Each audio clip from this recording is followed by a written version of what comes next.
रूस और यूक्रेन के बीच लगातार तनाव बना हुआ है।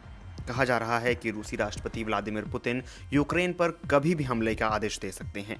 पुतिन को अमेरिका, ब्रिटेन और यूरोपीय यूनियन के देशों से लगातार चेतावनी भी मिल रही है।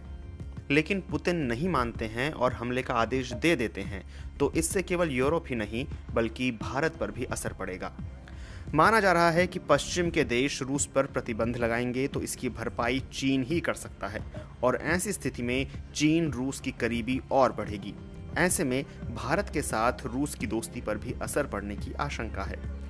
Swedish think tank Stockholm International Peace Research Institute यानी सिप्री की रिपोर्ट के अनुसार भारत की करीब 60% सैन्य आपूर्ति रूस से होती है और यह एक बेहद अहम पक्ष है। दूसरी तरफ यूरोप और अमेरिका भी भारत के अहम साझेदार हैं। भारत चीन सीमा पर निगरानी रखने में भारतीय सेना को अमेरिकी पेट्रोल एयरक्राफ्ट से मदद मिलती है। सैनिकों के लिए विंटर क्लोथिंग भारत अमेरिका और यूरोप से ही खरीदता है। ऐसे में भारत ना तो रूस को छोड़ सकता है और ना ही पश्चिम को। यूक्रेन रूस संकट भारत के लिए भी किसी संकट से कम नहीं है। यूक्रेन संकट के बीच अगर रूस पर चीन दबाव बनाए कि भारत की सैन्य सप्लाई रोक दे, तब रूस क्या करेगा?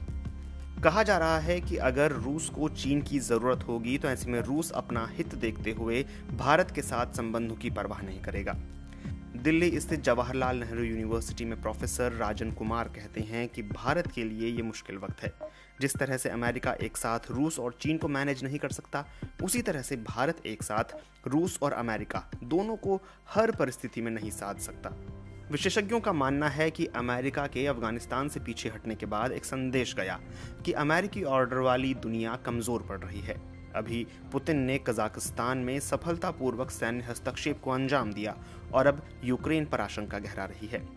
नवंबर 2020 में संयुक्त राष्ट्र में यूक्रेन क्राइमिया में मानवाधिकारों के कथित उल्लंघन को लेकर एक प्रस्ताव लाया गया था और भारत ने इस प्रस्ताव के खिलाफ वोट किया था।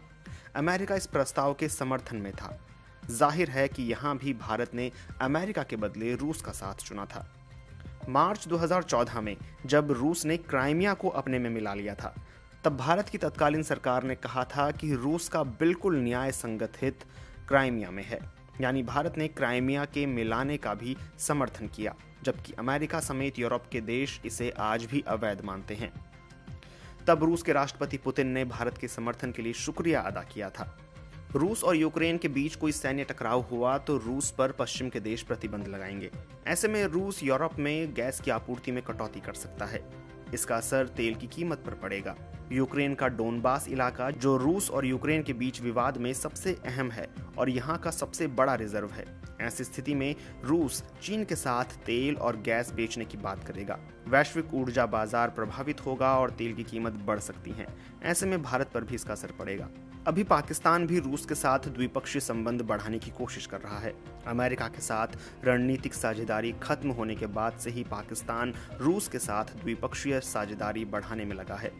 यूक्रेन संकट के कारण भारत और रूस के रिश्ते प्रभावित होते हैं तो पाकिस्तान के लिए भी यह मौका माना जा रहा है। हाल ही में पाकिस्तानी पीएम ने फोन कर रूसी राष्ट्रपति पुतिन को पाकिस्तान आने का न्योता दिया।